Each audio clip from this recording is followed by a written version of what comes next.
I want you to imagine something.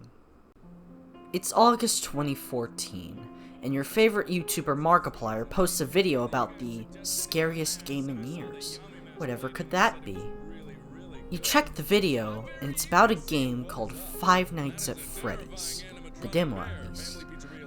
This is one of the first viral instances of mascot horror, a trend that would go on for years to come and would change the internet as we know it.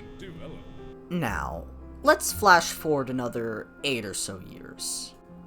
It's January of 2023, and your least favorite YouTuber, LankyBox, just posted a video about the most insane game they've ever played. It's a mascot horror game where all of the creatures are blobs of color, and it has stock assets with the most repetitive gameplay you've ever experienced. But how have we even gotten to this point? How have we devolved from one man creating an entire franchise from one indie horror game into a constant stream of episodic horror games featuring blobs of color? This is the fall of mascot horror.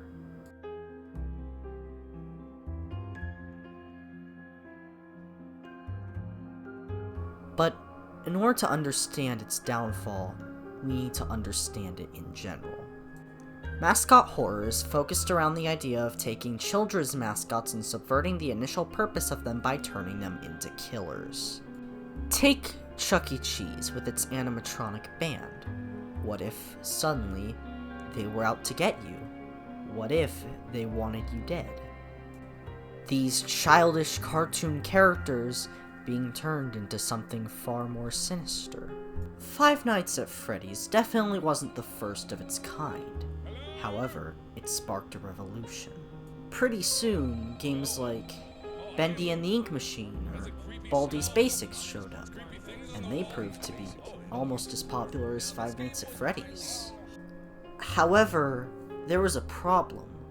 Once these games got popular, it got bombarded with kids' content meant specifically to cater to young audiences. Now, kids as little as 4 years old are getting exposed to what is meant to be horror.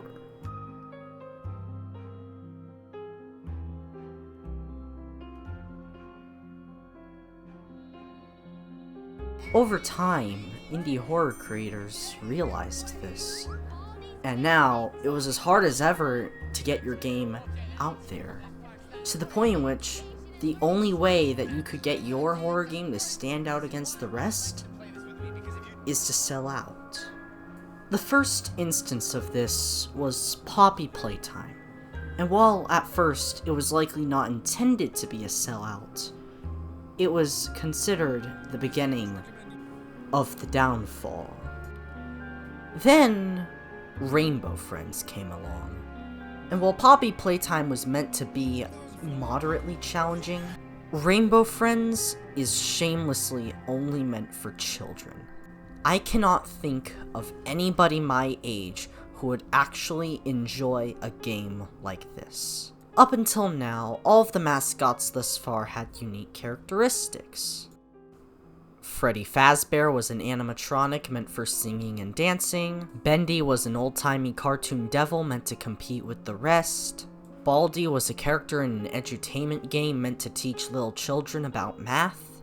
And Huggy Wuggy was the mascot of a toy company meant to bring joy to little kids. Here, the only characteristics about the mascots are their color.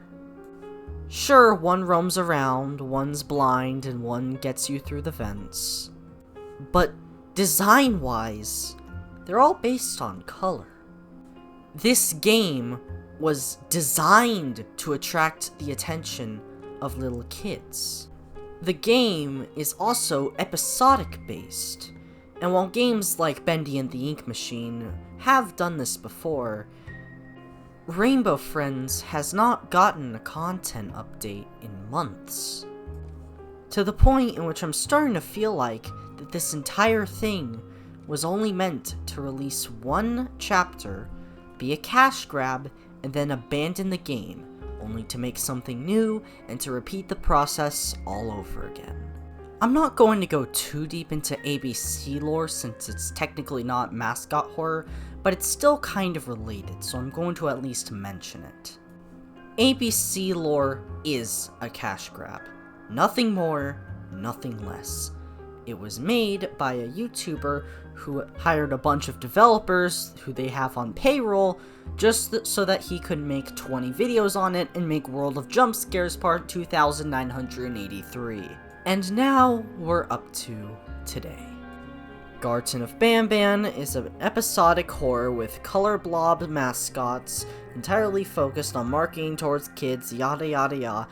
We've seen this before. I'm almost convinced that this game is a parody just to see how far kids will go to make any mascot horror game with color blobs popular. Well, that can't be it, because they're making a sequel to their 10-minute game with 2 characters, which didn't even have the main mascot to begin with. And what's worse about this is that the influencers are making this happen. In order for the influencers to pick up your game, you have to market your game towards kids. That's how it works. Take Lankybox, for example. They are making videos based around the last 3 games that I have mentioned. Why? Because all 3 of them are viral, and kids like all 3 of them.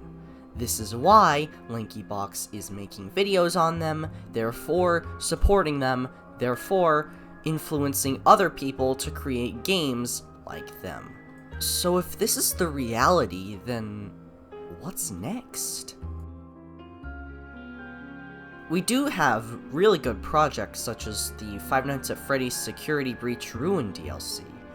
However, there are also things like Garten of Banban 2, which is coming up as well. There can be good mascot horror games. It's just that if it doesn't follow the be for kids mindset, then it'll just get buried within the month. And unless one game comes along that revolutionizes the genre, this is all we're going to get. Nothing good lasts forever. However, nothing bad also doesn't last forever. Eventually, there will be a revitalization of the mascot horror genre. It's just that where we're at today, it doesn't look like that's gonna happen anytime soon. Thanks for watching my video! I know that this branched out from my typical video formula, however, I wanted to branch out and do something unique instead of the constant Plates of Fate videos. If this video gets popular, I might even do more videos in the style like this.